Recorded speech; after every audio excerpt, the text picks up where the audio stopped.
Jelaskan perspektif sosiologi menurut 4 pendapat ahli. Menurut Auguste Comte, suatu studi positif tentang hukum-hukum dasar dari berbagai gejala sosial yang dibedakan menjadi sosiologi statis dan sosiologi dinamis. Menurut Karl Marx, suatu studi tentang ekonomi sebagai landasan-landasan sosiologi. Menurut Emil Durkheim, ilmu yang mempelajari fakta dan institusi sosial. Menurut Max Weber, ilmu yang mempelajari tindakan sosial yang menjelaskan sebab akibat fenomena sosial yang diteliti. Soal nomor 2. Jelaskan ciri-ciri sosiologi dan contohnya. 1. Empiris. Empiris adalah ilmu yang nyata, fakta, logis sesuai dengan akal pikiran manusia, bukan ilmu yang mengada-ngada, imajinasi, khayalan maupun berupa dugaan.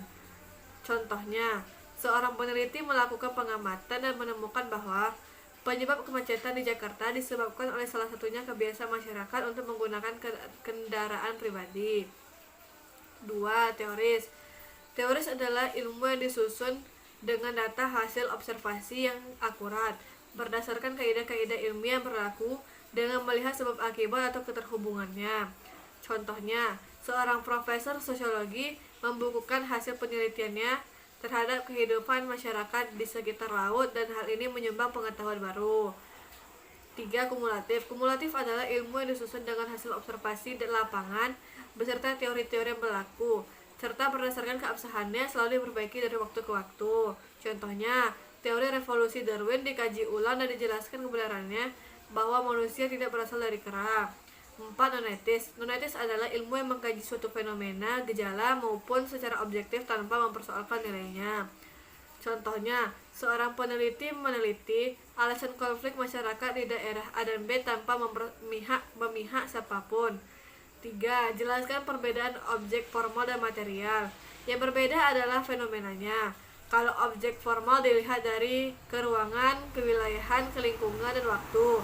Kalau objek material dilihat dari alat fisik atau yang dapat disentuh. Nomor 4. Jelaskan metode penelitian dalam sosiologi. 1. Metode kuantitatif adalah metode yang dilakukan secara tertulis dan melalui perhitungan tabulasi data atau statistik. 2. Metode kualitatif adalah metode yang dilakukan secara langsung melalui wawancara atau observasi lapangan. 3. Metode studi pusaka adalah metode penelitian secara tulisan melalui pengembangan pemikiran dan referensi tulisan ilmiah. Soal nomor 5. Jelaskan sejarah lahirnya sosiologi.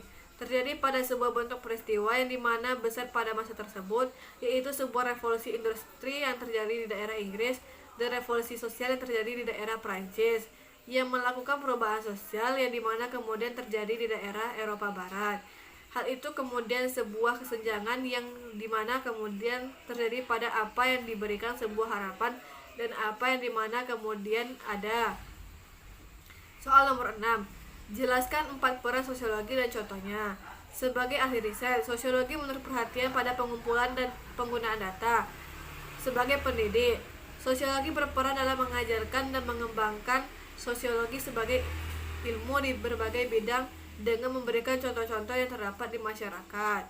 Contohnya, mengajarkan ilmu-ilmu pendidikan. Sebagai teknisi, untuk memberikan masukan atau saran kepada masyarakat dalam menyelesaikan permasalahan sosial yang sedang mereka hadapi. Sebagai konsultan kebijakan, memberikan pemikiran mereka tentang pengaruh kebijakan sosial yang mungkin terjadi. Contoh, memberikan data dan saran mengenai program pemberdayaan perempuan.